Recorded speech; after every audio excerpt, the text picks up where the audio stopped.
to school, and sometimes parents need help when it comes to their children and managing school life and just regular life to keep it all in balance. And here to give us some insight, she's a marriage and family therapist at the Southwest Behavioral and Health Services.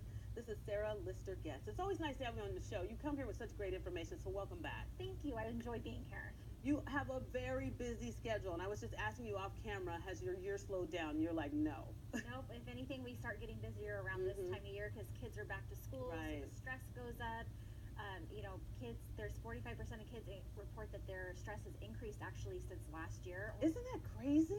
It is. I think it's just the demands of school, the demands of just life and everything that they've got going on. And only 28% of parents actually are able to recognize that. Yeah, because the parents, sometimes you're working two jobs just trying to keep themselves going, and then you have kids, and sometimes they feel once they're teenagers they can probably manage a little bit themselves, but they still do need to be involved in their lives. And you had some really interesting questions, and I really like this first one. What are some of the signs that your child may not have a healthy school and life balance? Because there's signs all the time, but if you don't know how to recognize them, so this is key for parents. So if you can give us some help, we'd love that. Yeah, so about 30 to 40% of children experience headaches related to stress, and only about 13% of parents are able to recognize that. So that's a really big gap. So we want to start closing that gap up and early talking to them when they're showing these signs, when they're getting anxious, you're showing that they're starting to see some rigidity, some obsessive compulsive behaviors. And it's so sad that the kids are going through this because they're young. They should be embracing and enjoying their lives right now, right? Yes, they should be. And so we really want to work with them and teach them, some coping skills and helping them learn to be flexible. And it's so hard because there's so much stuff that's going on in technology, and you want to be popular and you want to fit in. So how can parents set the tone for this healthy lifestyle, or even just set the tone to let their kids know that I'm watching you, I can see this, let's talk about it? How do they even get the conversation started? First, we need to check in with our kids. Okay. That is probably the number one key thing is check in with our kids. So that way we know where they're at, we know what they're learning, we know what they're comfortable with, what's going on in their life, and if there's things that are uncomfortable, they can talk to us about that. The other thing too is helping them come up with a schedule.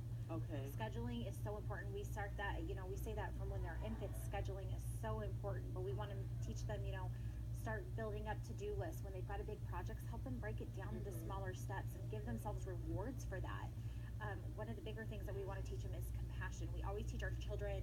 It amazes me how much we teach children and we teach people to be compassionate towards others. Right. But we forget to teach that compassion to ourselves. So if we don't get all straight A's, that's okay. Right. You don't have to beat yourself up, right?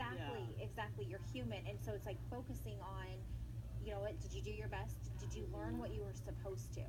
The grade will come later, but we really want to focus on having our children do the best that they can without stressing them out. It's such a conversation that you need to have, and the parents and the kids can work together in order to maintain this healthy lifestyle. I know some of my friends who are parents and their kids are still really young, they haven't reached the high school age yet. They have one day a week where they actually do something with their kids, and they split them up. The dad's going to take the daughters and do a day, and the mom's going to take the sons and do a day. I think that's a great idea. Yes, you have to make time.